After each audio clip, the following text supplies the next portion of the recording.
Morning.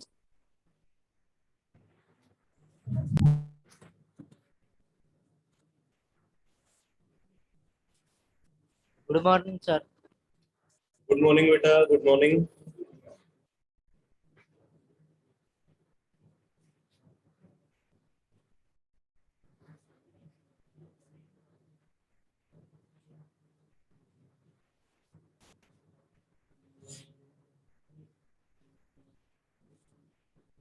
तो बेटा last class में हम लोगों ने जो मॉडर्न पीरियोडिक टेबल का पूरा जो अरेंजमेंट है, मॉडर्न पीरियोडिक टेबल में एलिमेंट्स का, उस अरेंजमेंट को देखा था। अब मैं आपको कुछ मेमोरेबल फैक्ट्स बताने जा रहा हूं जो मॉडर्न पीरियोडिक टेबल से रिलेटेड है। तो आप हेडिंग नोट करो, some memorable facts about modern periodic table.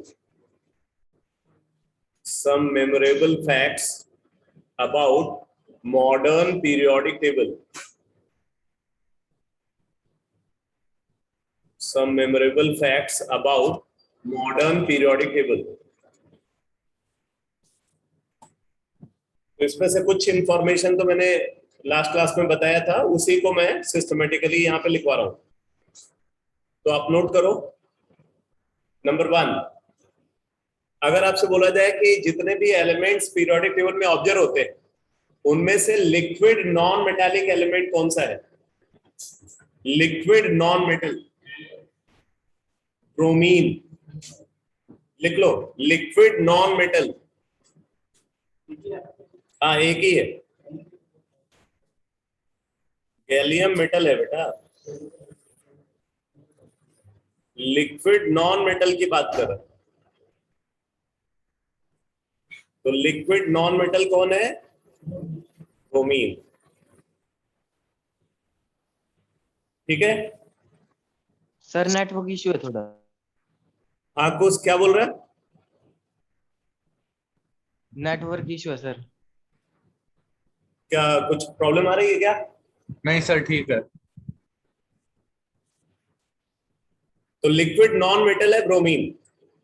अब बात आती है लिक्विड मेटल की। तो लिक्विड मेटल को अगर कंसीडर करते, यहाँ पे दो कैटेगरी में हम इसको लिखेंगे। एक तो above and below room temperature. ठीक है, तो लिक्विड मेटल, अब उसमें फर्स्ट केस क्या? Above and below room temperature. Above and below room temperature.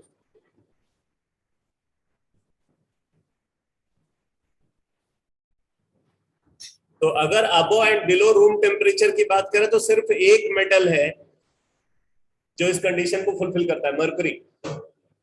ठीक है, and number 2,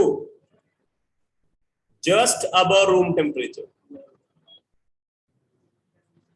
just above room temperature.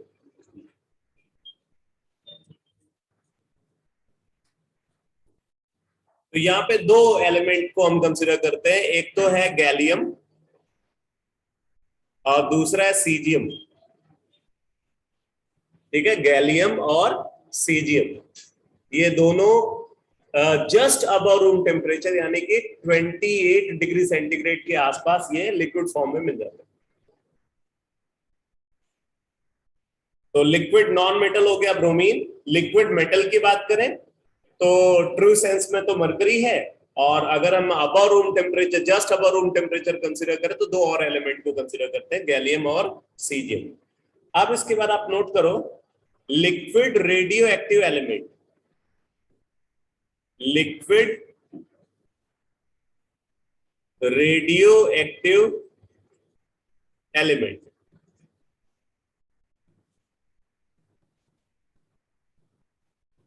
तो लिक्विड रेडियो एक्टिव एलिमेंट कौन है? फ्रांसियम। क्रंच। गैसियस रेडियो एक्टिव एलिमेंट कौन है? Radon. Radon. Very good. Gaseous radioactive element है radon.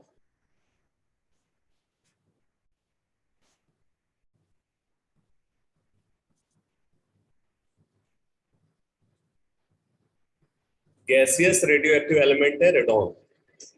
ठीक है, अब देखो बात आती है सिंथेटिक एलिमेंट्स। सिंथेटिक एलिमेंट्स,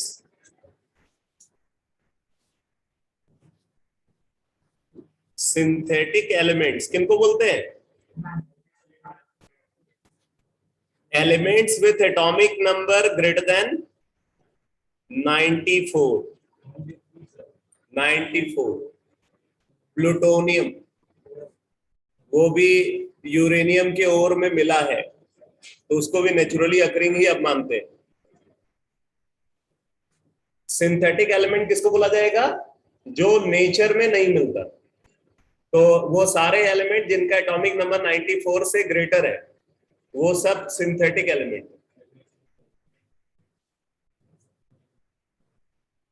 नहीं, टेक्नीशियम तो भाई, टेक्नीशियम की अगर बात करें तो टेक्नीशियम आएगा, प्रोमीथियम आएगा, वो सब तो एक्सेप्शन में ही। अभी आपसे सिर्फ ये पूछा जा रहा है सिंथेटिक एलिमेंट कौन है। अभी हम रेडियो एक्टिव एलिमेंट की बात नहीं कर रहे, सिंथेटिक एलिमेंट जिसको लेबोरेटरी में सिंथेसाइज किया गया, जो नेचर में नहीं मिलता है। तो सिंथेटिक एलिमेंट कौन से हैं? 94 एटॉमिक नंबर के आगे वाले जितने भी एलिमेंट्स हैं, सबके सब सिंथेटिक एलिमेंट्स।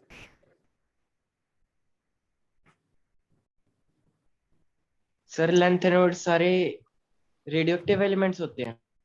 अगर हम लैंथेनाइड्स की बात करें तो लैंथेनाइड सब जो है नेचुरल एलिमेंट है। ठीक है, और अगर हम एक्टिनॉइड्स को कंसीडर करें तो एक्टिनॉइड सारे synthetic element. Sir radio active नहीं, सारे होते हैं एक्टिनॉइड्स? रेडियो एक्टिव नहीं है। अगर हम एक्टिनाइड्स की बात करें तो 89 से शुरू होता है, तो 89 से लेकर के 94 तक तो ये नेचुरल है, बाकी सब सिंथेटिक हैं।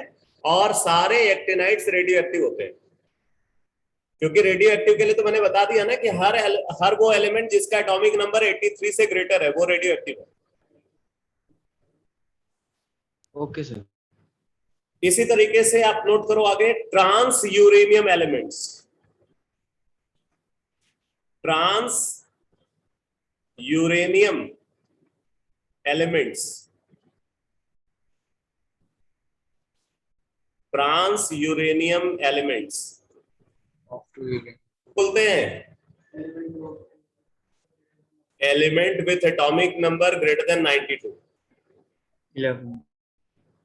Element with atomic number greater than 92, ये ट्रांस यूरेनियम एलिमेंट्स है। सर लास्ट पे करना। रेडियो एक्टिव एलिमेंट को कंसीडर करें, radioactive element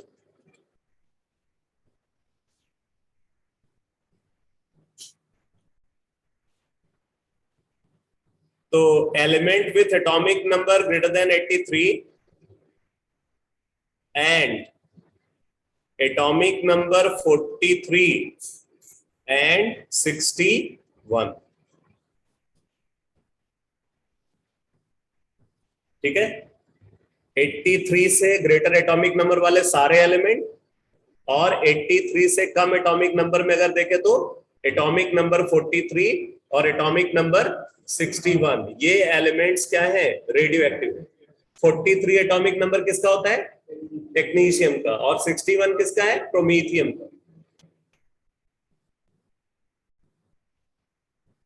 next point लिखो, हार्डेस्ट एलिमेंट। हार्डेस्ट एलिमेंट कौन है? कार्बन। हार्डेस्ट एलिमेंट है कार्बन, और कार्बन में भी diamond. Diamond.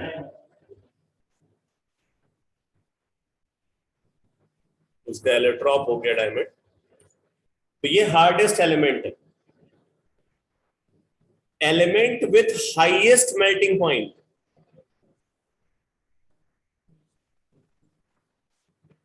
Element with highest melting point किसका है? टंगस्टन। गलत, कार्बन।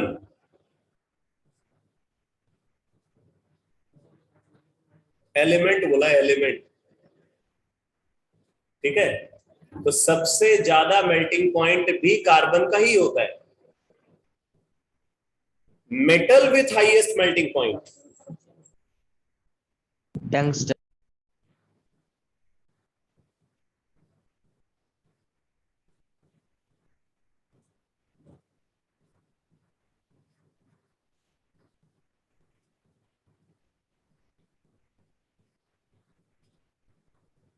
ठीक है, तो metal with highest melting point tungsten का होता है।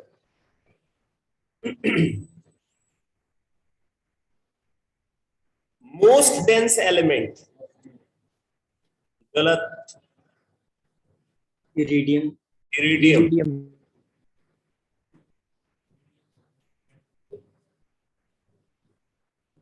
नेट पे चेक कर रहा, तूने पूरा पढ़ा नहीं होगा पेशेंस के साथ।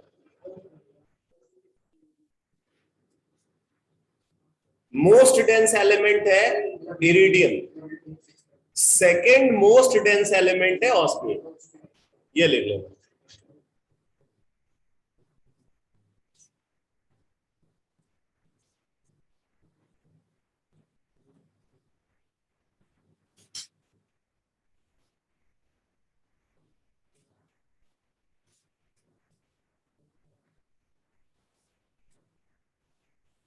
Most dense liquid,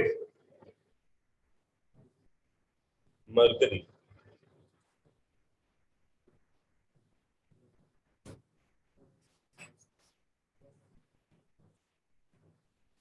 most dense liquid,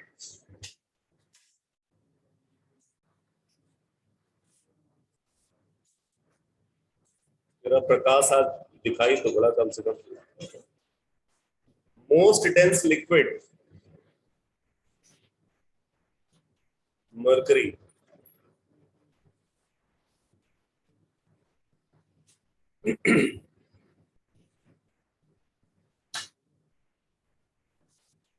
most electronegative element कौन है भाई? फ्लोरीन।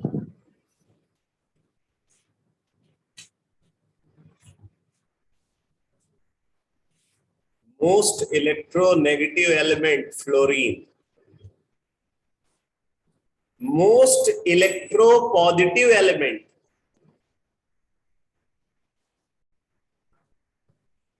कौन है बोलो? स्टेबल फॉर्म में अगर देखे तो सीजियम। फ्रांसियम जो है रेडियो एक्टिव है, रेडियो एक्टिव एलिमेंट को नॉर्मल एलिमेंट नहीं मानते, क्योंकि वो अपनी आइडेंटिटी लगातार बदलते रहते हैं, तो उनकी कोई भी एनालिसिस कर पाना आसान नहीं होता। केमिकल आइडेंटिटी, फिजिकल प्रॉपर्टी, कुछ भी आप सही तरीके से मेजर नहीं कर पाओगे, बिकॉज उनका जो सैंपल आप ले रहे हो ना एनालिसिस के लिए, वो सैंपल कभी प्योर नहीं हो सकता।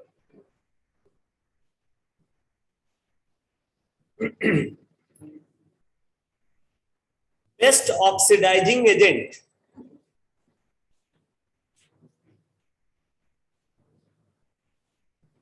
Best oxidising agent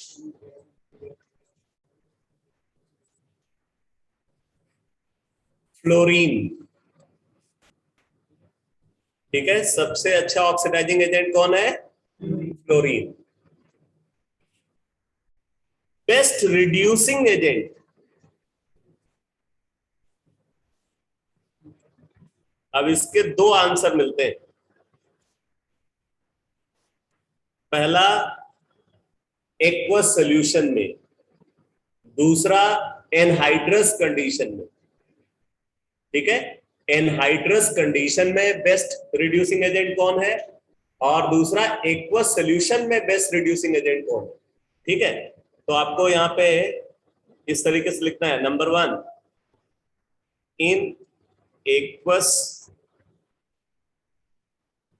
solution, in aqueous solution सबसे अच्छा रिड्यूसिंग एजेंट है लिथियम। सबसे अच्छा रिड्यूसिंग एजेंट कौन है? लिथियम। इन anhydrous condition,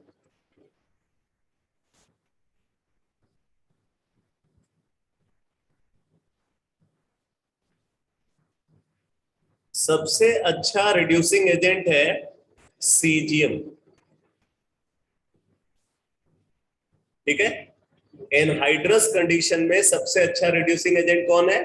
caesium. Aqueous solution में सबसे अच्छा रिड्यूसिंग एजेंट कौन है? लिथियम। और सबसे अच्छा ऑक्सीडाइजिंग एजेंट कौन है? Fluorine, under all condition. समझ है कि नहीं? फ्लोरीन किसी भी कंडीशन, चाहे एक्वस सॉल्यूशन में आप लो या एनहाइड्रस कंडीशन में लो, फ्लोरीन सबसे अच्छा ऑक्सीडाइजिंग एजेंट।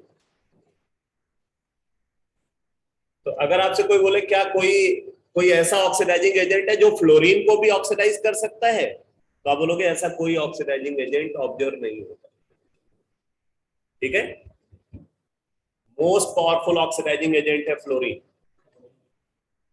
अब आप नोट करो एलिमेंट, अगला fact, element with oxidation state +8,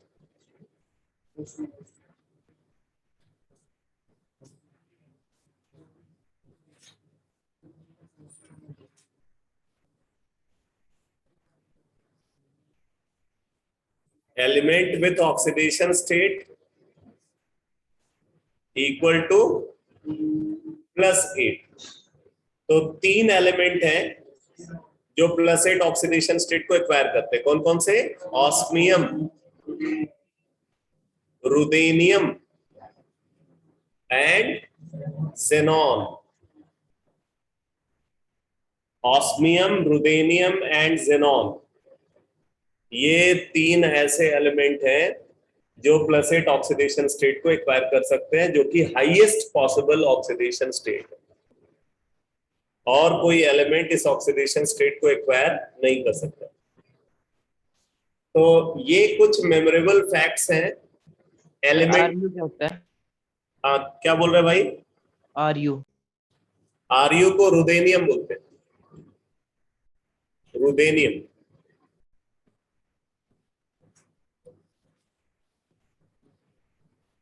अब आप लिखो अगली information, facts about name of element, facts about name of element.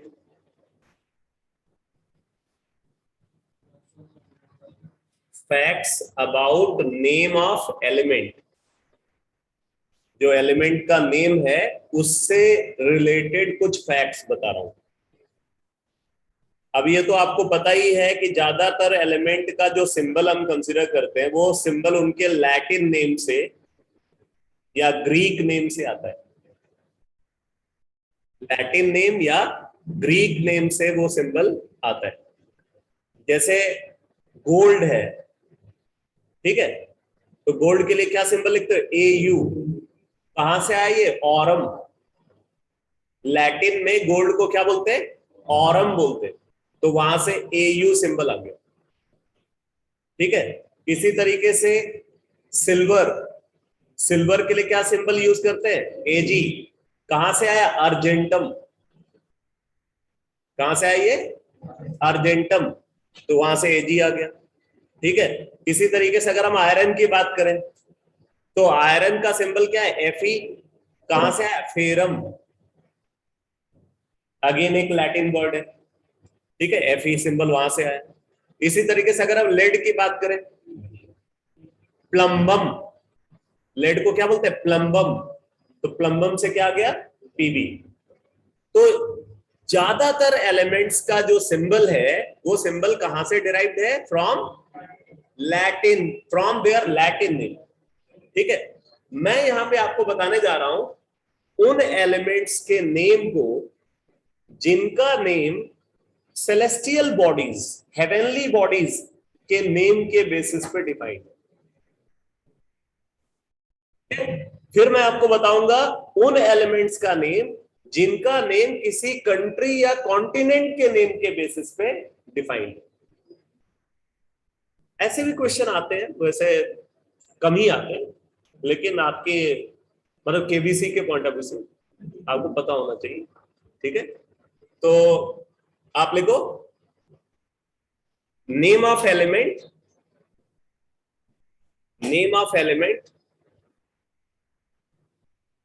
Name of element after heavenly bodies, name of element after heavenly bodies या celestial bodies, celestial bodies. ठीक है, तो सबसे पहले कंसीडर करते हैं यहां पे हीलियम को।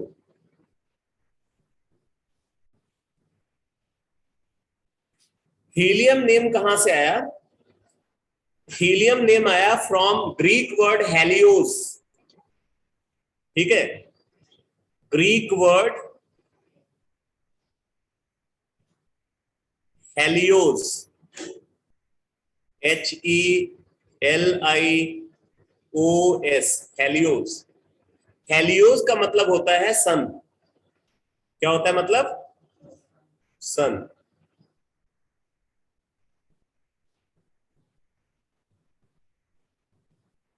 ग्रीक में सन को क्या बोलते हैं? हेलियोस। तो हेलियोस से हीलियम नेम है। ठीक है, फिर उसके बाद नोट करो नेपच्यूनियम।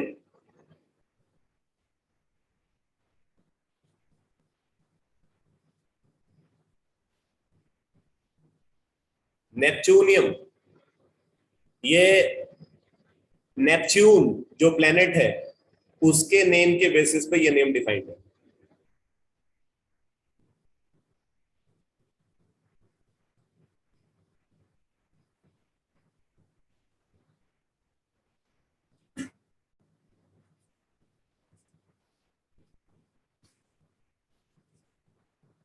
नेपच्यून। ठीक है, नेपच्यूनियम के बाद फिर है plutonium. Plutonium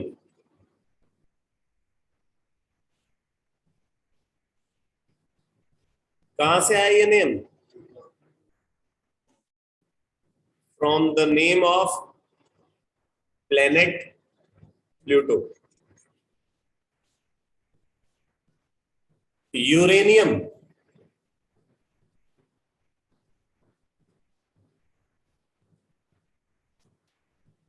from the name of planet Uranus।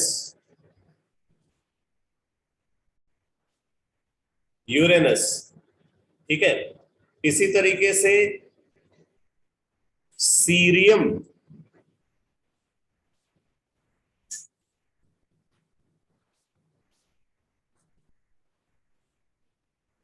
Cerium, cerium name आया सेरेस, CERES।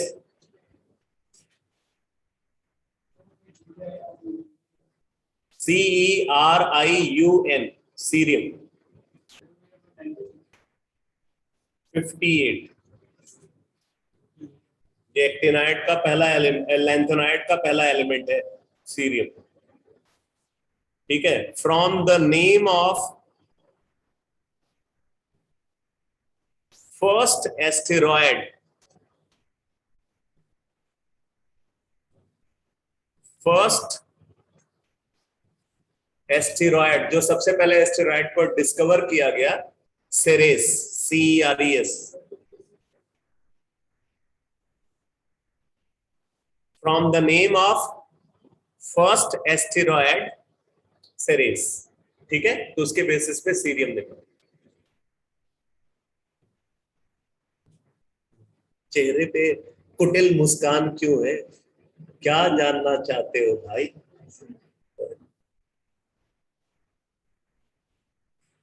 इसके बाद फिर देखो नेक्स्ट एलिमेंट है मरकरी।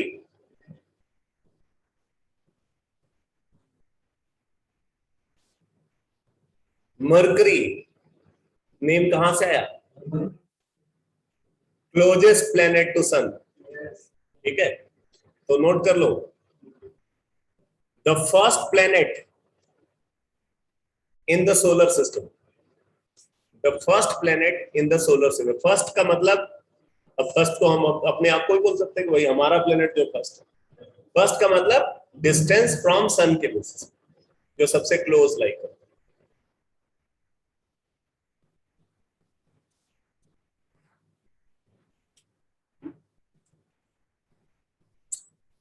फिर उसके बाद नोट करो palladium.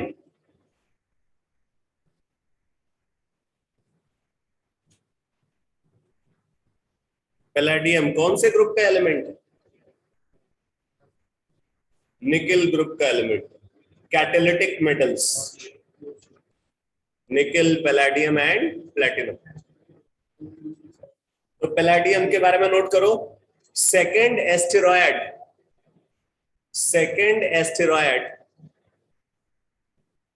Discovered, second asteroid discovered, जिसको सबसे पहले मतलब जो दूसरे नंबर पे जो एस्टेरॉयड को डिस्कवर किया गया, वो एस्टेरॉयड है पेलॉस, PALLAS। तो पेलॉस के बेसिस पे पैलेडियम नेम को डिफाइन किया गया। फिर उसके बाद आप नोट करो सेलेनियम। सेलेनियम कौन से ग्रुप का एलिमेंट है? ऑक्सीजन ग्रुप का एलिमेंट है। Oxygen, sulphur, selenium and tellurium. Oxygen, sulphur, selenium and tellurium. तो ये सेलेनियम नेम कैसे आया नोट करो। सेलेनियम नेम जो आया, ये आया सेलीन, SELENE, सेलीन। ये क्या है? ग्रीक नेम है मून का, Greek name of moon.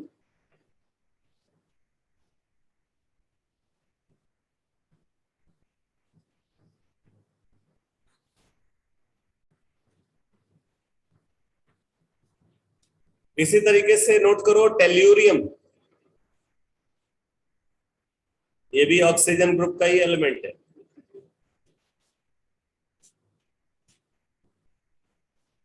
Tellurium, ये नेम आया टेलस के बेसिस पे, TELLUS, Tellus. Tellus Latin name of earth है, लैटिन नेम ऑफ अर्थ।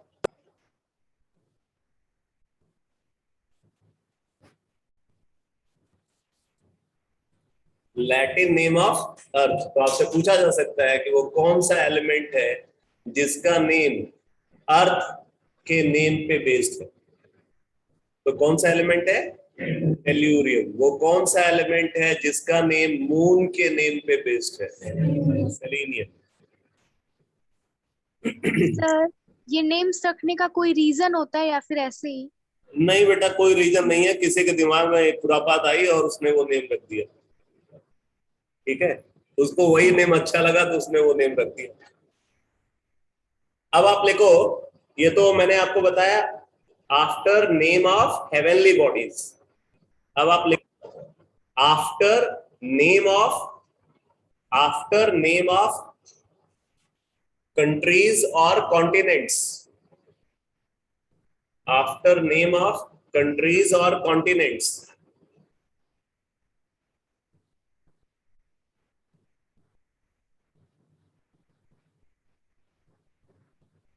तो लिखो इसमें नंबर 1 यूरोपियम।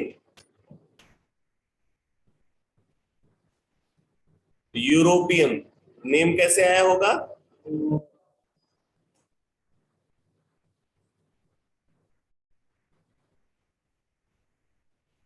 ठीक है, फ्रॉम नेम ऑफ कॉन्टिनेंट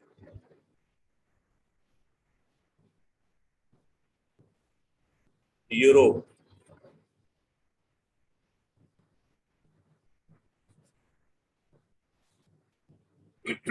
फिर लिखो अमेरिसियम। अमेरिसियम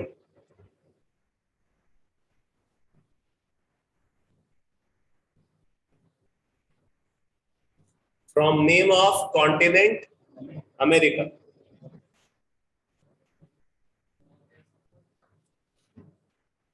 तो ये बता दो।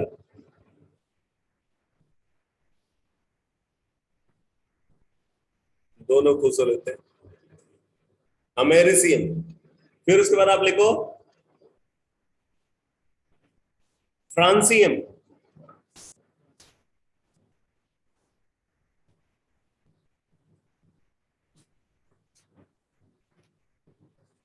From name of country France.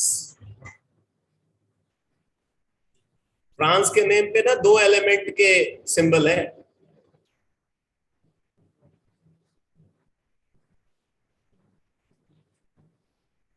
फिर आप लिखो गैलियम। गैलियम।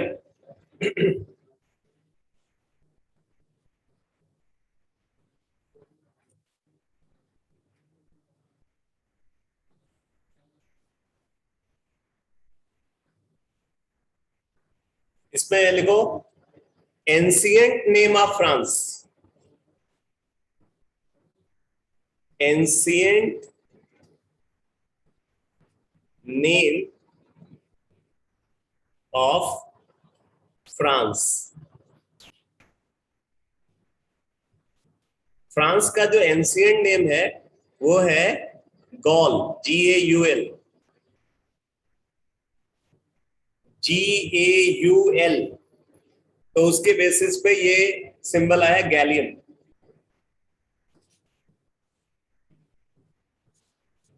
इसी तरीके से आप लिखो germanium.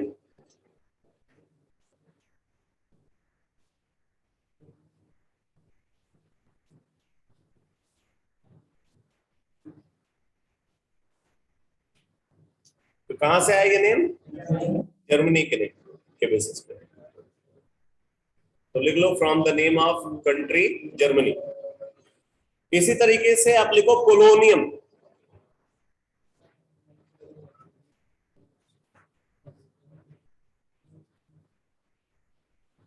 Polonium from the name of country Poland.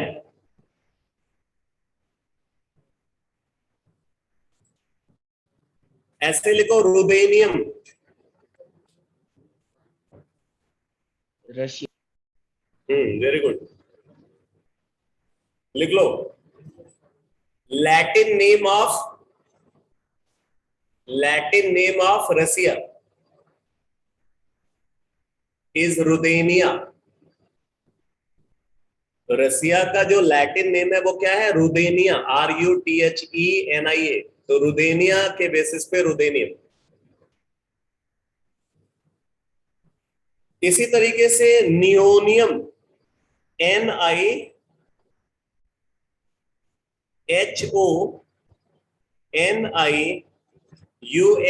निहोनियम। Japan. निहोनियम। तो ये निहोनियम नेम कहां से आया? जापान का कोड नेम है निहोन। लिख लो।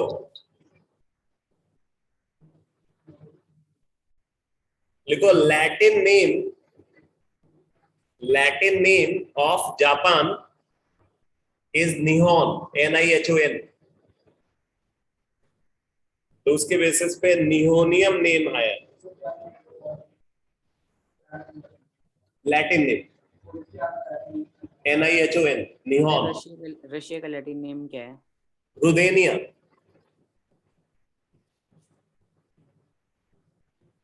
इसी तरीके से अगर कॉपर को कंसीडर करें,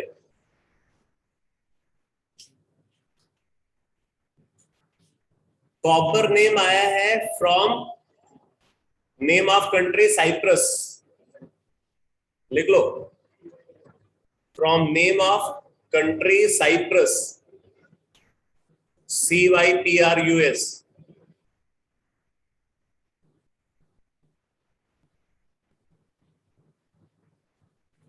इसी तरीके से आपको कई सारे एलिमेंट के नेम मिलेंगे जो किसी सिटी के नेम के बेसिस पे, इवन विलेज के नेम के बेसिस पे भी आपको एलिमेंट के नेम मिलेंगे। सर हम सारे एलिमेंट्स के नेम हाँ क्या बोल? सर हम सारे एलिमेंट्स के नेम लैटिन में क्यों रखते हैं, इंग्लिश में क्यों नहीं रखते? अरे भाई, इंग्लिश में इसलिए नहीं करते क्योंकि इंग्लिश की जो मतलब जो मदर लैंग्वेज है ना वो लैटिन है। इंग्लिश जो लैंग्वेज है वो लैटिन से ही डिराइव्ड है। जैसे आप बोलते हैं हिंदी जो है वो संस्कृत से डिराइव्ड है, उसी तरीके से इंग्लिश जो है वो लैटिन से डिराइव्ड है।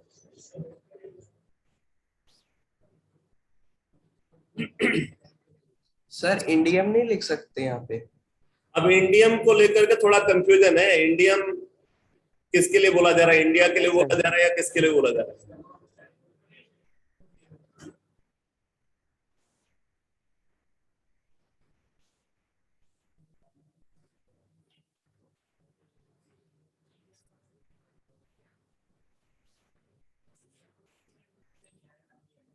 हाँ हाँ, इंडियम जो है शायद किसी कंट्री से नहीं। चलो नोट करो कुछ नेम जो सिटी या स्टेट के नेम के बेसिस पे डिफाइंड है। जैसे मैग्नीशियम, मैग्नीशियम लिखो, मैग्नीशियम। ये नेम डिराइव्ड है फ्रॉम मैग्नीसिया,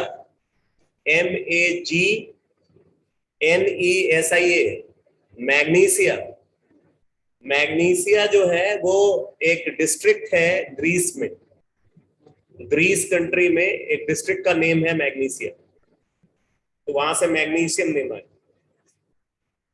इसी तरीके से ल्यूटिटियम, ल्यूटिटियम LUTETIUM, ल्यूटिटियम जो है ना वो लैंथोनाइड्स का लास्ट एलिमेंट है।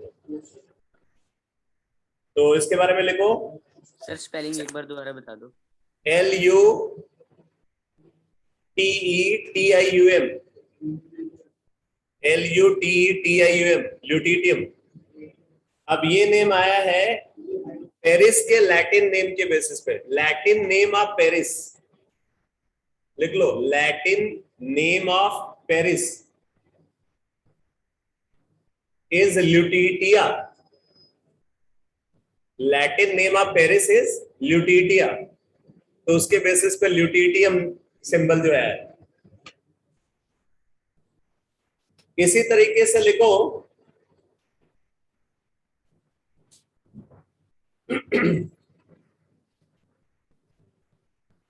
हैसियम, HASSIUM, हैसियम, HASSIUM, हैसियम। हैसियम जो है ये जर्मनी का एक स्टेट है, उसके बेसिस पे ये नेम आया। तो लिख लो, a state in Germany, a state in Germany है, इसको अब क्या प्रोनाउंस करते हैं? HESSE, एस एस होना चाहिए, HESSE। तो हैस के बेसिस पे हैसियम जो है ये नेम डिराइव्ड है। हमने कुछ काम ही नहीं किया। मास्कोवियम, हाँ लिख लो, moscovium, capital of Russia. MASCOVIUM,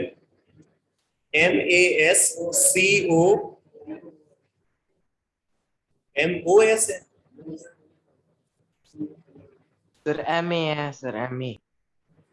नहीं नहीं, सही बोल रहे हैं, MOS है, MOSCOVIUM, मॉस्कोवियम। ऐसे ही और भी आपको एलिमेंट मिलेंगे, आप बाकी काम आप खुद करना, ठीक है। और एलिमेंट को आइडेंटिफाई करना या डिस्ट्रिक्ट के नेम के बेसिस पर डिफाइंड है। चलो अब आ जाते हैं नेक्स्ट कॉन्सेप्ट पे। लिखो, analysis of elements in blocks, analysis of elements in blocks. Analysis of elements in blocks.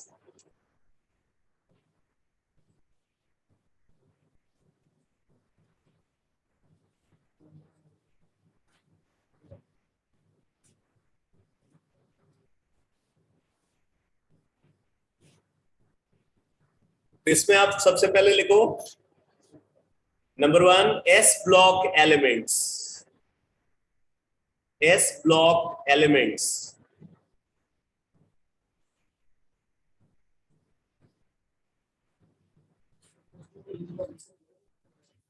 +2 में नहीं है, S ब्लॉक एलिमेंट का तो पूरा डिस्कशन 11th में ही है। P ब्लॉक में 2 ग्रुप का डिस्कशन 11th में है, बाकी जो रिमेनिंग ग्रुप्स हैं P ब्लॉक के वो +2 में डिस्कस होते हैं, D एंड F ब्लॉक +2 में डिस्कस होते हैं। तो S ब्लॉक एलिमेंट्स, इसमें लिखो general characteristic. General characteristic, general characteristic, general characteristic. अब इसमें आप पॉइंट वाइज लिखो। जनरल कैरेक्टरिस्टिक में फर्स्ट पॉइंट लिखो all the elements. First point में all the elements having their last electron, all the elements having their last electron, all the elements having their last electron in s orbital, in s orbital belongs to s block, belongs to s block। ठीक है, दूसरा point लिखो। Second point लिखो except hydrogen, except hydrogen all elements, except hydrogen, all elements of this block। अब मैं क्या लिखवाना चाहता हूं? Except hydrogen, all elements of this block are metallic in nature, are metallic in nature, are metallic in nature। Therefore general chemistry, therefore general chemistry, therefore general chemistry of this block, general chemistry of this block is called metallic chemistry, is called metallic chemistry।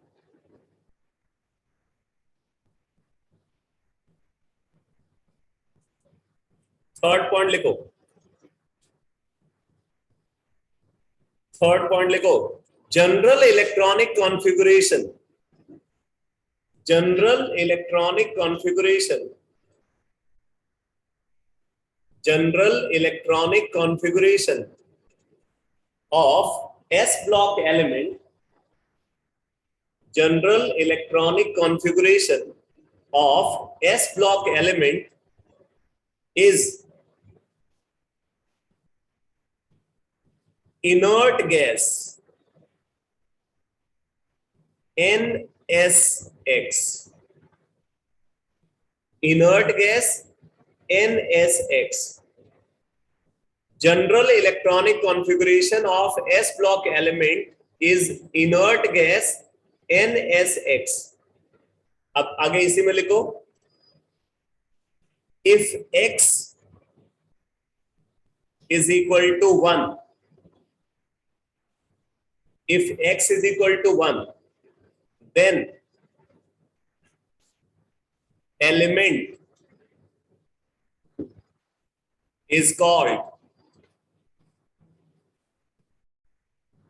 if x is equal to 1, then element is called alkali metal, alkali metal with valency, with valency equal to 1 and oxidation state equal to +1।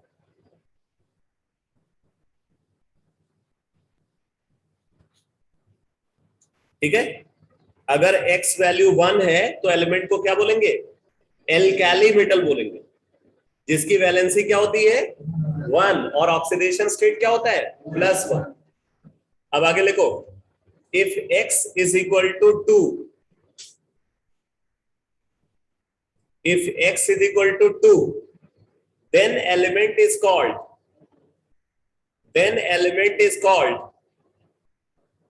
alkaline earth metal.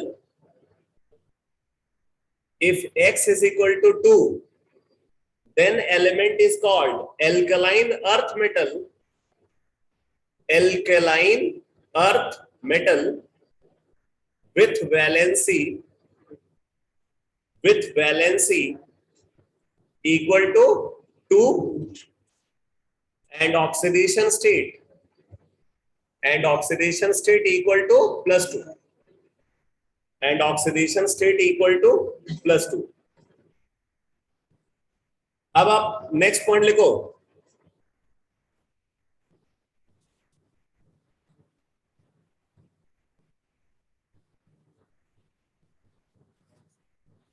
Fourth point लिखो, they are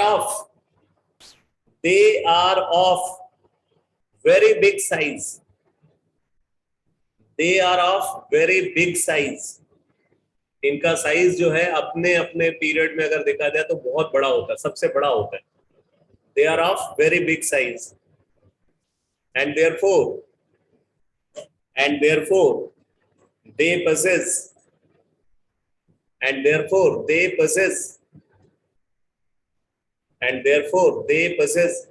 low value of ionization energy,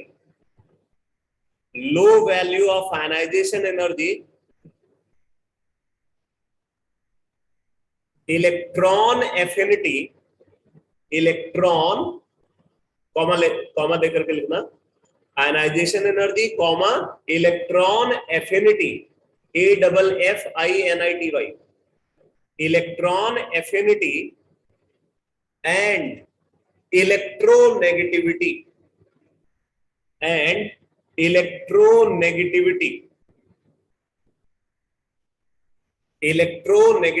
अब देखो, ionization energy के बारे में तो आप जानते हो, इलेक्ट्रोनेगेटिविटी के बारे में भी आप जानते हो, इलेक्ट्रॉन एफिनिटी के बारे में आपको नहीं पता है। एफिनिटी जो होती है, एफिनिटी का मतलब होता है लाइकिंग और डिजायर। ठीक है, एफिनिटी का मतलब क्या होता है? लाइकिंग और डिजायर। अब किस बात की डिजायर? इलेक्ट्रॉन की लाइकिंग, इलेक्ट्रॉन की एफिनिटी। मतलब एक एलिमेंट इलेक्ट्रॉन गेन करना चाहता है, सुनना है कि नहीं? किसी भी एलिमेंट की इलेक्ट्रॉन को गेन करने की जो टेंडेंसी है उसको क्या बोलते हैं? इलेक्ट्रॉन एफिनिटी बोलते हैं। लेकिन क्या होता है जब इलेक्ट्रॉन एफिनिटी होती है ना, मतलब जब एलिमेंट इलेक्ट्रॉन गेन करता है तो उस प्रोसेस में एनर्जी रिलीज होती है। जब कोई एलिमेंट इलेक्ट्रॉन गेन करता है तो नॉर्मली एनर्जी रिलीज होती है, और जो अमाउंट ऑफ एनर्जी रिलीज होती है उस एनर्जी को इलेक्ट्रॉन एफिनिटी बोलते हैं। समझ है कि नहीं?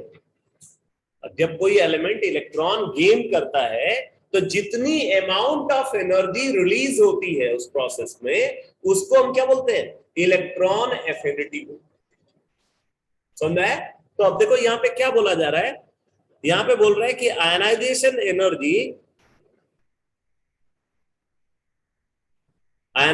एनर्जी और इलेक्ट्रॉन एफिनिटी और electronegativity is inversely proportional to size of atom। हाँ बोलो। इलेक्ट्रॉन गेन इंथैल्पी को जब हम मेंशन करते हैं ना तो वहां पे साइन मेंशन करते हैं, नेगेटिव साइन या पॉजिटिव साइन के साथ वैल्यू को लिखते हैं, लेकिन जो इलेक्ट्रॉन एफिनिटी होती है वो विदाउट साइन लिखी जाती है। ये फर्क है। इलेक्ट्रॉन गेन करने की जो डिजायर है, एक तो वो डिजायर की हम बात कर रहे हैं, उस प्रोसेस में जो अमाउंट ऑफ एनर्जी इन्वॉल्व होती है उसको इलेक्ट्रॉन गेन इंथैल्पी बोलते हैं। जब इंथैल्पी की बात करें ना, तो इंथैल्पी का मतलब हमेशा एनर्जी होता है। तो आप यहाँ पे क्या देख रहे हो, ionisation energy is inversely proportional to size of atom, electron affinity is inversely proportional to size of atom, electronegativity is inversely proportional to size of atom. अभी आपने क्या लिखा, जो एस ब्लॉक एलिमेंट्स हैं इनका साइज बहुत बड़ा होता है, तो अगर इनका साइज बहुत बड़ा है तो ऑब्वियस सी बात है ये वैल्यूज क्या होंगी, कम होंगी। समझ में आया?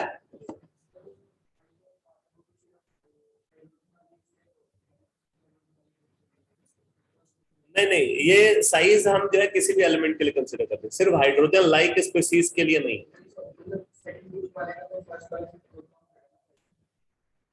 सेकेंड ग्रुप, हाँ नेचुरल सी बात है, अगर आप पीरियड में लेफ्ट टू राइट जाते हो तो साइज जो है डिक्रीज करता है।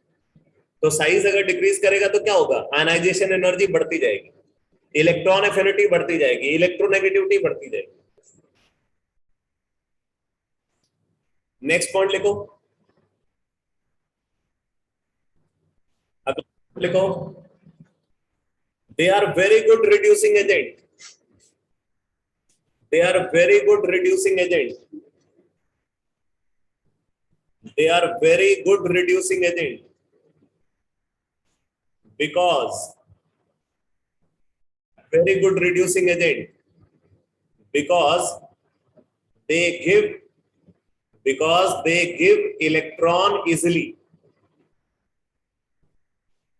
they are very good reducing agent because they give electron easily। अब ये आसानी से इलेक्ट्रॉन क्यों दे देते हैं,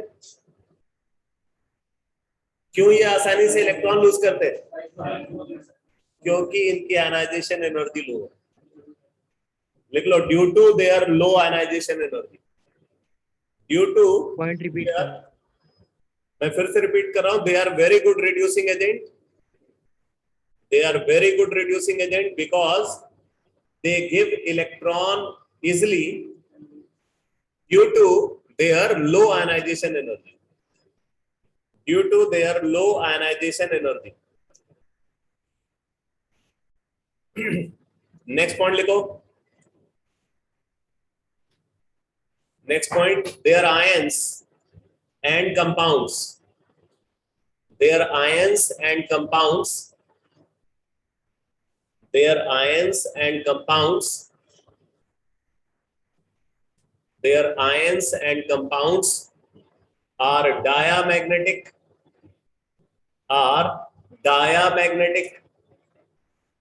and colorless।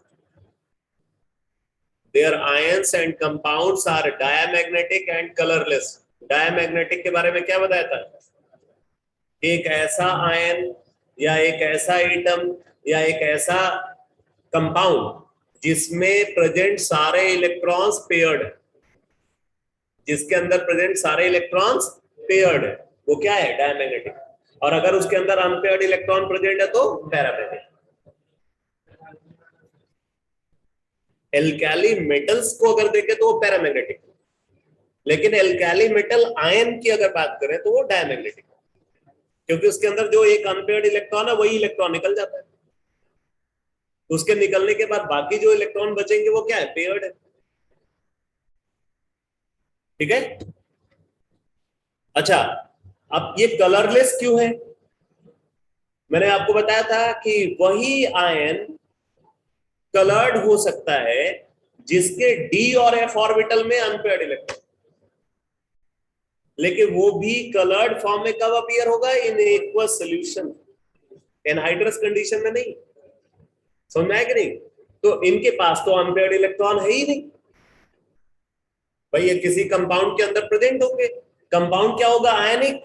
अगर आयनिक कंपाउंड है तो ऑब्वियसली ये कैटायनिक फॉर्म में एग्जिस्ट करेंगे, कैटायनिक फॉर्म में इनके पास अनपेयर्ड इलेक्ट्रॉन है ही नहीं। समझ में आया कि नहीं?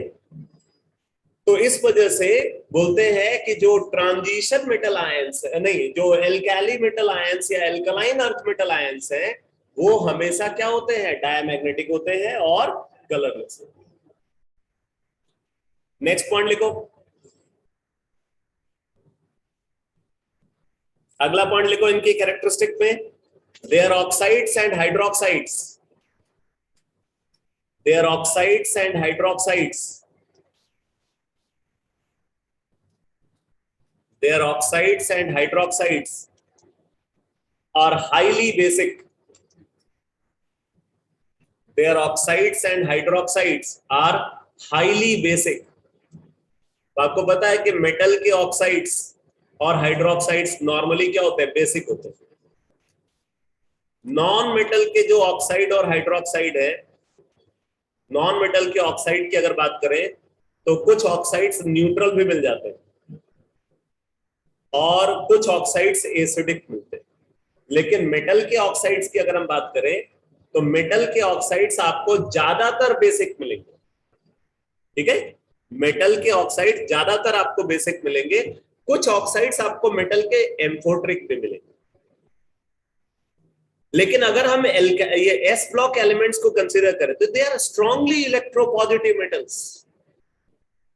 इनकी इलेक्ट्रोपॉजिटिविटी बहुत ज्यादा है। इलेक्ट्रोपॉजिटिविटी इनकी क्यों ज्यादा है? क्योंकि ये बहुत आसानी से इलेक्ट्रॉन लूज करते हैं।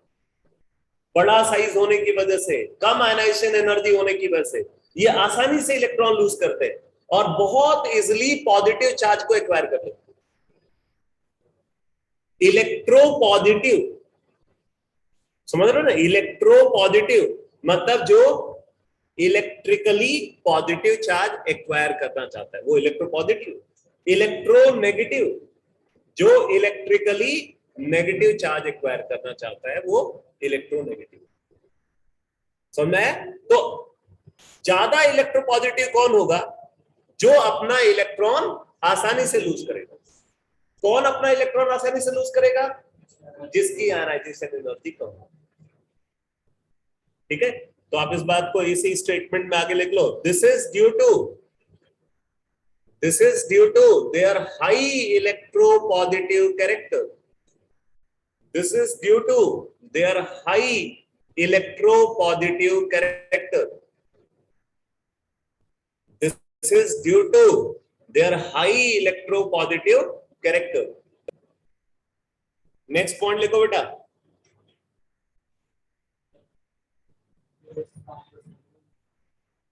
हाँ, नेचुरल सी बात है कि क्योंकि ये स्ट्रांगली मतलब ये स्ट्रांगली बेसिक है तो ये वाटर के साथ जो विगरसली रिएक्ट करते हैं और ये वाटर में स्ट्रांगली सॉल्युबल होते हैं। इनका जो एक्वा सोल्यूशन होगा वो क्या होगा? बेसिक होगा, क्योंकि उस सोल्यूशन में हाइड्रोक्सिल आयन ज्यादा अमाउंट में प्रेजेंट है। बेस किसको बोलते हैं? कोई भी वो कंपाउंड जो वाटर में OH नेगेटिव प्रोड्यूस करता है। नेक्स्ट पॉइंट लिखो। They form true peroxide. They form true peroxide.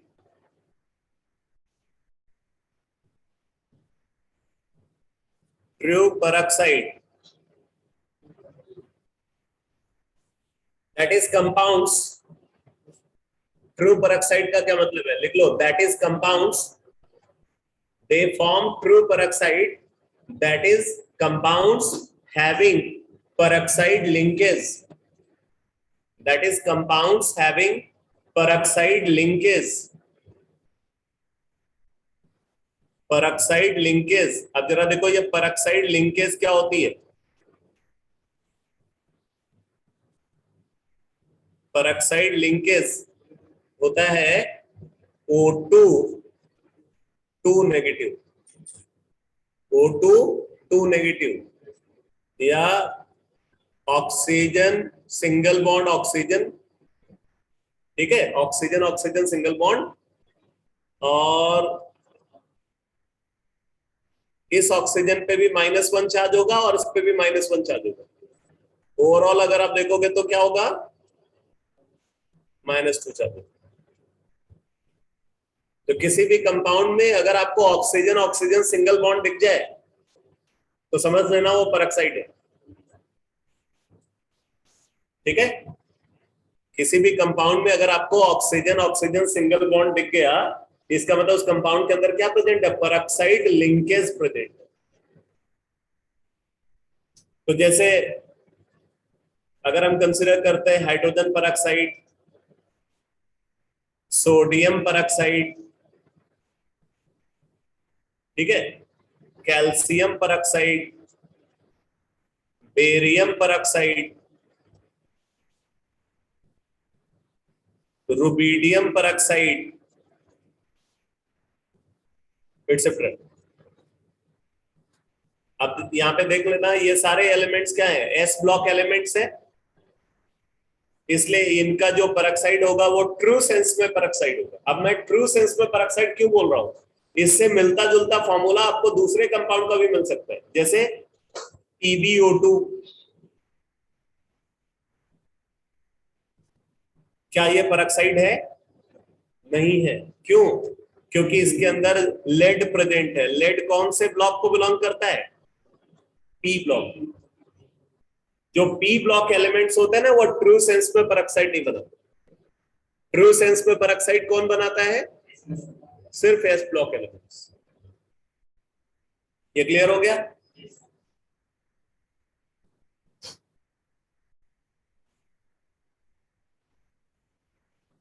Next point लिखो, इनकी जनरल कैरेक्टरिस्टिक में अगला पॉइंट लिखो, they are soft metals. They are soft metals.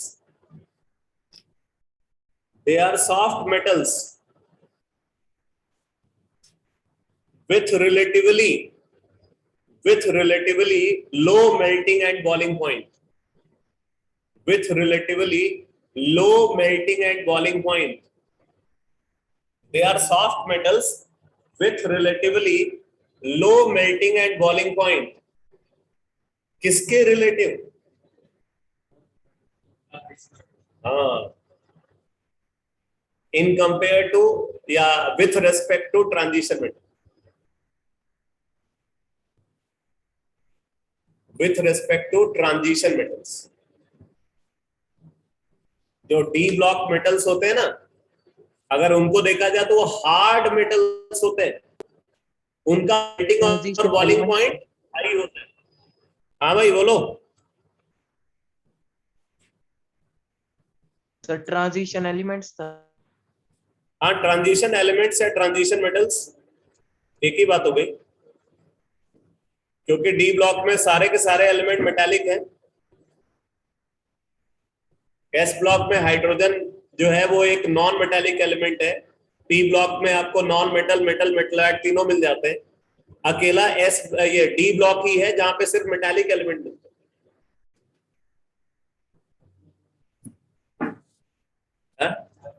F block को अगर देखा जाए तो क्योंकि उसमें रेडियो एक्टिव एलिमेंट्स आ जाते हैं, इसलिए एफ ब्लॉक की केमिस्ट्री की कोई इंपॉर्टेंस ही नहीं समझते लोग। हाँ, मेटल्स होंगे, वो एलिमेंट्स तो मेटालिक ही होंगे। नेक्स्ट पॉइंट लिखो, last point, they are good conductor. They are good conductor of heat and electricity. They are good conductor of heat and electricity.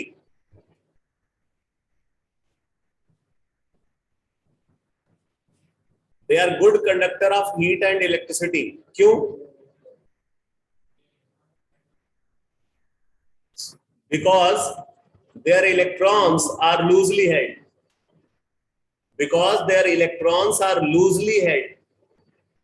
बड़ा साइज है ना, तो इलेक्ट्रॉन्स लूजली हेल्ड होंगे, तो आसानी से मूव कर सकते हैं।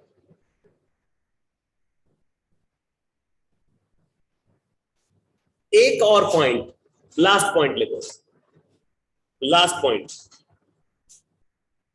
लिखो, except beryllium and magnesium. Except beryllium and magnesium. Except beryllium and magnesium. Hydrogen को तो एस ब्लॉक एलिमेंट बोलना ठीक नहीं है, क्योंकि हाइड्रोजन की कुछ कैरेक्टरिस्टिक जो है वो एल्काली मेटल से मैच करती है, तो कुछ कैरेक्टरिस्टिक हैलोजन से मैच करती है। अगर ट्रू सेंस में देखा जाए तो हाइड्रोजन को छोड़ करके बाकी जो एलिमेंट्स है उनको एस ब्लॉक एलिमेंट हम बोलेंगे। अब उनमें जो बेरिलियम और मैग्नीशियम है इनको छोड़कर, अब किस सेंस में लिखो, except beryllium and magnesium all other s block element,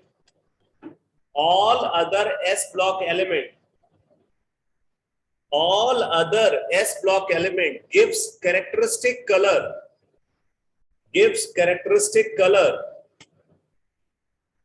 when placed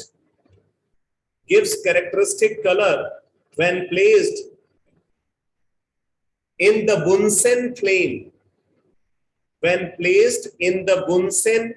Bunsen burner के ऊपर जब रखते हैं, यानी कि बुनसेन फ्लेम में रखते हैं, तो कलर ऑब्जर्व होता है।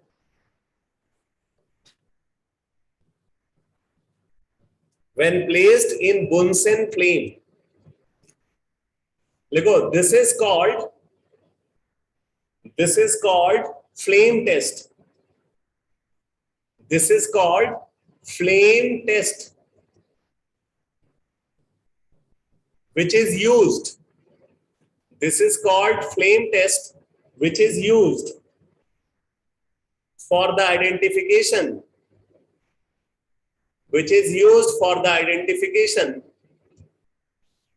of basic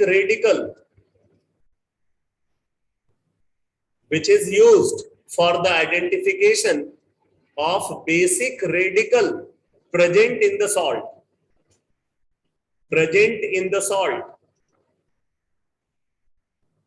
बेसिक रेडिकल किसको बोला जाता है? जैसे हमें पता है ना, सॉल्ट है तो सॉल्ट का फॉर्मेशन एसिड और बेस की रिएक्शन से हुआ होगा। कोई भी सॉल्ट कैसे बना है? एसिड और बेस की रिएक्शन से सॉल्ट बना है। तो सॉल्ट का वो कंपोनेंट जो बेस से आ रहा है उसको बेसिक रेडिकल बोलते हैं, और सॉल्ट का वो कंपोनेंट जो एसिड से मिलता है उसको क्या बोलते हैं? Acidic radical. तो सॉल्ट के अंदर दो रेडिकल प्रेजेंट है। रेडिकल का मतलब क्या है? आयन। रेडिकल का मतलब क्या? अरे रेडिकल का मतलब क्या? आयन। रेडिकल का मतलब क्या? आयन। ठीक है। एसिडिक रेडिकल मतलब ion which is derived from acid. Basic radical का मतलब ion which is derived from base. तो सॉल्ट का जो कैटायन है वो कहां से आता है? बेस से आता है। सॉल्ट का एनायन कहां से आता है? अरे कहां से आता है? एसिड से आता है। नींद नहीं खुली लगता है। सॉल्ट का कैटायन कहां से आता है? बेस से आता है। सॉल्ट का एनायन कहां से आता है? एसिड से आता है। तो कैटायन को हम क्या बोलेंगे? Basic radical. एनायन को क्या बोलेंगे? Acidic radical. तो फ्लेम टेस्ट किसके लिए यूज किया जाता है? कैटायन के आइडेंटिफिकेशन के लिए। किसी भी सॉल्ट को अगर आपको आइडेंटिफाई करना है तो आपको क्या पता करना होगा? उसके अंदर कैटायन कौन सा है, उसके अंदर एनायन कौन सा है। अगर सॉल्ट के कैटायन का पता चल जाए और सॉल्ट के एनायन का पता चल जाए तो मतलब आपने सॉल्ट को कंप्लीटली आइडेंटिफाई कर लिया। समझ में आया? तो अब देखो होता क्या है, जैसे मान लो कि आप कोई सॉल्ट को कंसीडर कर रहे हो जिसके अंदर एल्काली मेटल प्रेजेंट है, ठीक। तो जब आप उसको बुनसेन बर्नर फ्लेम के ऊपर रखोगे तो वहां पे कैरेक्टरिस्टिक कलर, मतलब अलग अलग कलर प्रोड्यूस होते हैं। वो जो फ्लेम का कलर है ना, वो फ्लेम का कलर से पता चलता है कि सॉल्ट के अंदर कौन सा कैटायन प्रेजेंट है। वैसे ऐसा नहीं है कि ये कंप्लीटली रिलायबल टेस्ट है। आप सर्टेनिटी के साथ आप ये आइडेंटिफाई कर ही जाओगे। उसमें कई बार क्या होता है ना कि एनायन जो प्रेजेंट है ना, वो एनायन इंटरफियर करता है फ्लेम टेस्ट को। तो ये भी साथ में देखना चाहिए कि सिर्फ अकेले फ्लेम टेस्ट के बेसिस पर हम कंफर्म नहीं कर पाते कि यही वाला कैटायन होगा, लेकिन हमें एक इंडिकेशन मिल जाता है कि ये वाला कैटायन हो सकता है। ठीक है। फिर उसके बाद उस कैटायन के फर्दर टेस्ट करके कंफर्म कर लेते हैं। ये बड़ा इंटरेस्टिंग डिस्कशन है भाई केमिस्ट्री का। इनऑर्गेनिक केमिस्ट्री बोलते हैं इसको। ये भी पढ़नी है आपको। अब केमिस्ट्री लैब में तो नहीं जाओगे, यही पूरी फील आ जाएगी। तो अब आप एक टेबल बना लो, लिखो 2 कॉलम टेबल में होने चाहिए। First column element,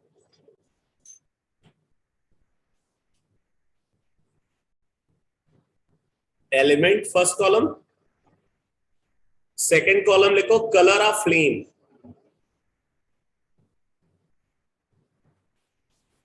colour of flame.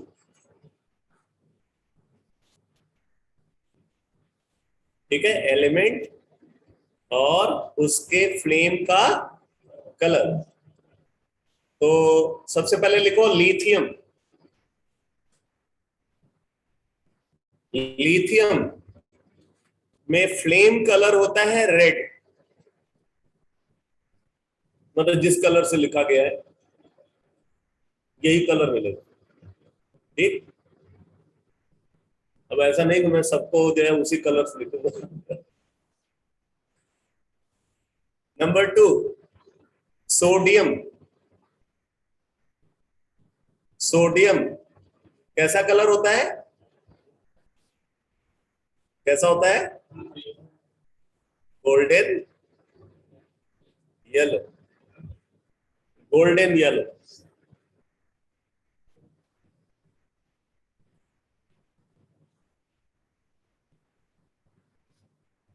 Number 3 potassium, potassium का कलर कैसा होता है भाई, कैसा होता है,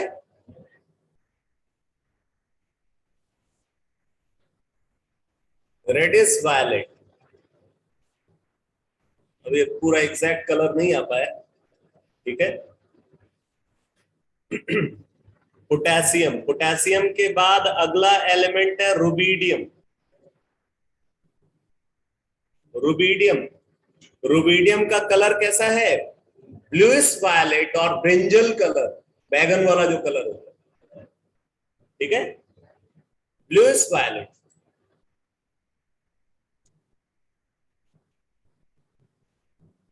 ये ब्लूइश वायलेट है जिससे लिख रहा हूं।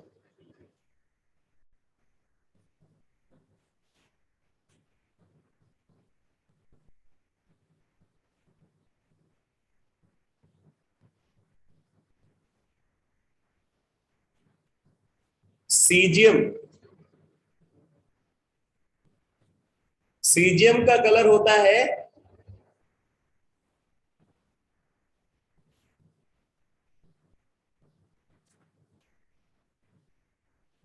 गड़बड़ हो गई भाई, पोटेशियम का जो है ना वो वायलेट है, इसने सही बोला था।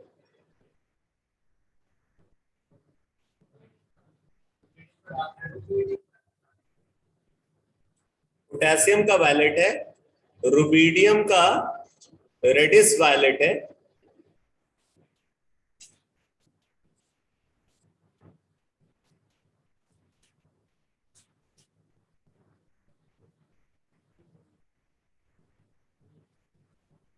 रेडिश वायलेट मतलब वायलेट में थोड़ा रेड कलर मिक्स कर दो।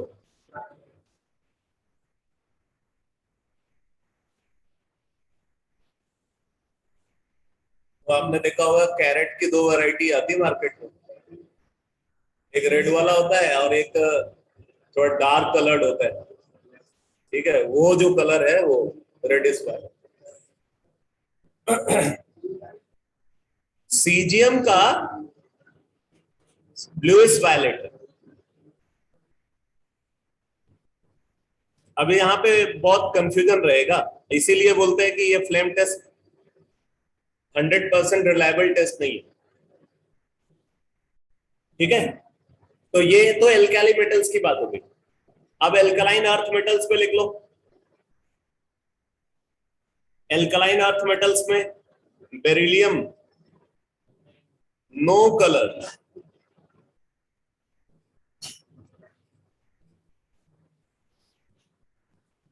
मैग्नीशियम क्या है, नो कलर,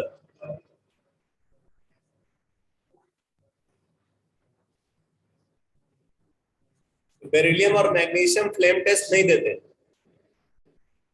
इसके बाद फिर आप लिखो कैल्शियम। कैल्शियम इसका कलर होता है ब्रिक रेड। ब्रिक रेड, वो ब्रिक का जो रेड कलर होता है ना, वो होता है कैल्शियम का, ब्रिक रेड। फिर लिखो स्ट्रांसियम, एसआर। एसआर इसका कलर होता है क्रिम्सन रेड। क्रिम्सन रेड मतलब खूनी लाल।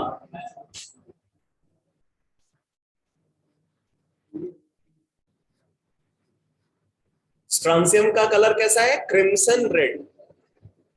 Crimson red. और फिर आप लिखो बेरियम। बेरियम का होता है Apple green. Apple green colour, APPLE green. तो ये आपको याद रखना पड़ेगा भाई। इसका मैग्नीशियम के बाद फिर मैंने बोला calcium brick red, strontium crimson red and barium Apple green. Sir crimson की स्पेलिंग बता दो। CRIMSON। CRIMSON।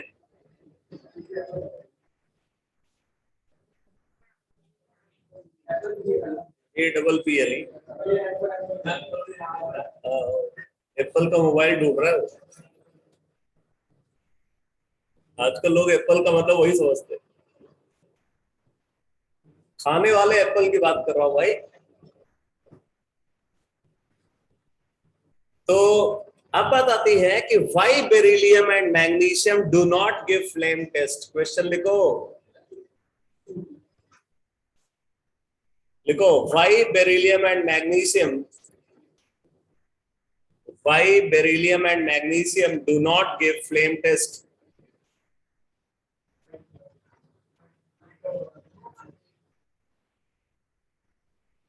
फ्लेम टेस्ट कौन देगा पहले ये समझो।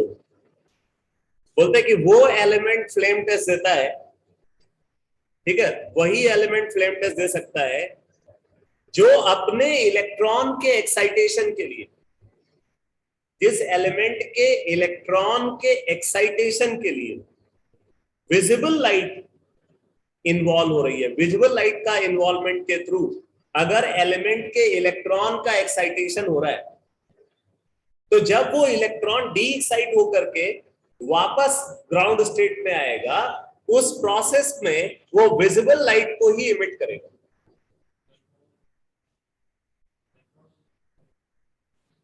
यहां पे बेसिकली हम बोलते हैं कि जिस कलर की लाइट को वो एब्जॉर्ब करता है, उसके कॉम्प्लीमेंट्री कलर की लाइट को इमिट करता है।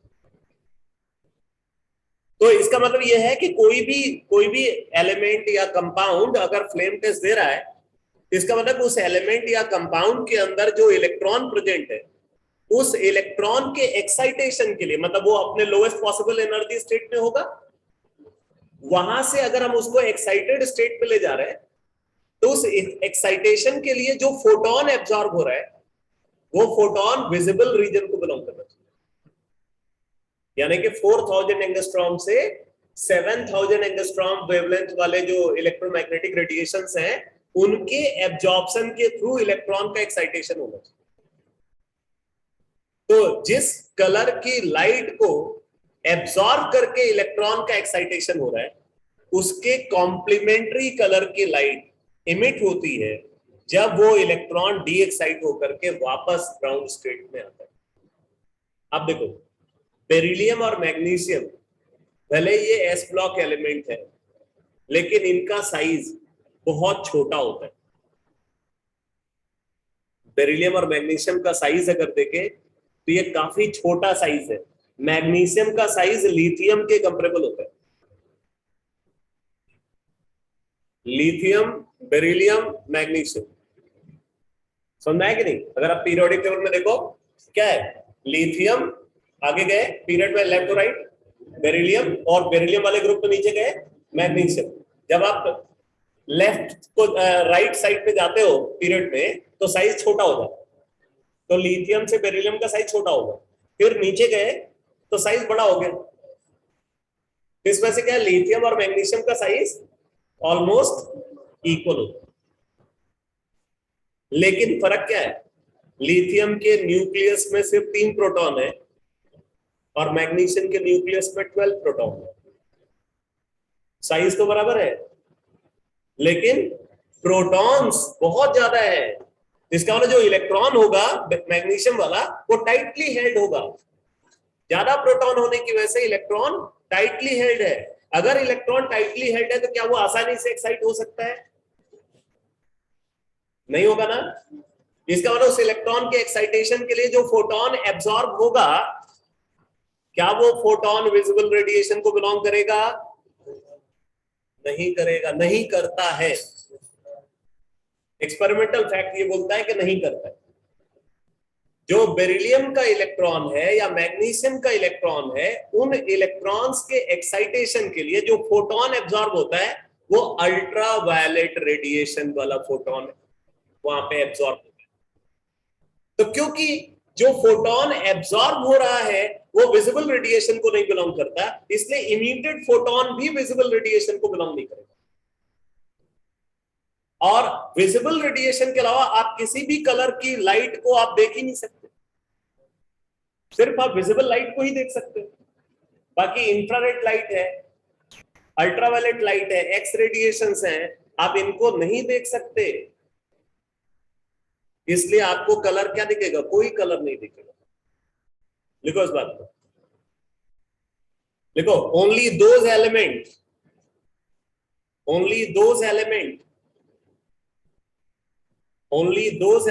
give flame test. Only those element give flame test which absorb. Only those element give flame test which absorb visible radiation. Which absorb visible radiation for excitation of electron. For excitation of electron. आगे लिखो, since beryllium and magnesium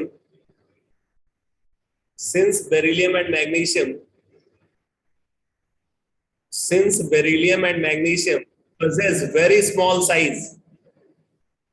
Since beryllium and magnesium possess very small size,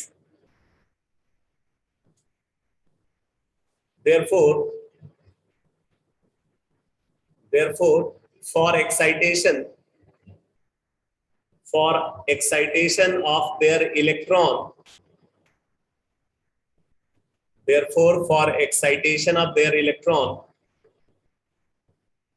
ultraviolet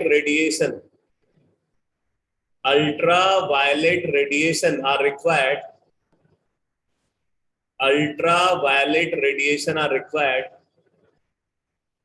Due to which they do not give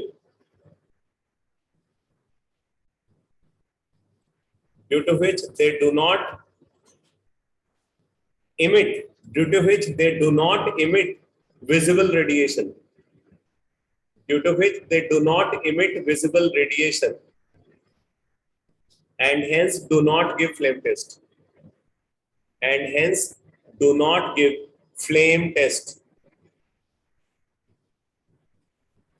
And hence do not give flame test.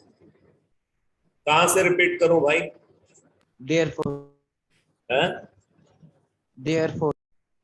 Therefore, they do not emit. नहीं sir, Therefore- इससे पहले वाले therefore से। अब तो lecture देख लेना, किससे पहले वाले therefore से लेक्चर देख लेना भाई, बस क्लास को फिनिश करो। अच्छा आप देखो, तो एस ब्लॉक एलिमेंट की सारी कैरेक्टरिस्टिक, वैसे आप ये मत समझना कि एस ब्लॉक ही मैंने करा दिया, एस ब्लॉक में भी बहुत कुछ है पढ़ने को, लेकिन यह कि आपको मैंने एस ब्लॉक में जो भी ओवरव्यू है ना एस ब्लॉक का, वो आपके सामने आ चुका है। तो इसी तरीके से अब हमें पी ब्लॉक एलिमेंट का डिस्कशन करना है, तो हेडिंग आप नोट करो, P block element, P block element.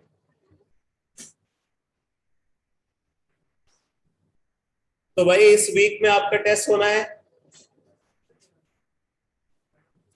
Atomic structure का भी एक टेस्ट हुआ है ना आपका। एटॉमिक स्ट्रक्चर के अब तक 2 टेस्ट हो चुके हैं। पिछला वाला जो टेस्ट था आपका, उसमें कहां तक क्वेश्चन पूछे गए थे, हाइजेनबर्ग्स अनसर्टेनिटी प्रिंसिपल पे। अब जो एटॉमिक स्ट्रक्चर का टेस्ट होगा आपका, उसमें सब कुछ आएगा ना। वो तो फिजिक्स का भी होगा, मैथ्स का भी होगा, इंग्लिश का भी हो सकता है। तो आपका टेस्ट जो है अभी, ये वाला टेस्ट कौन से दिन हुआ था, ट्यूसडे को हुआ था, तो ट्यूसडे ही होगा।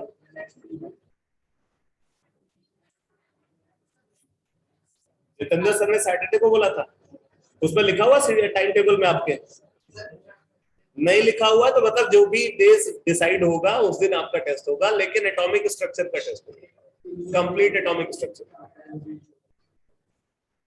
Excuse me sir. अच्छा, ये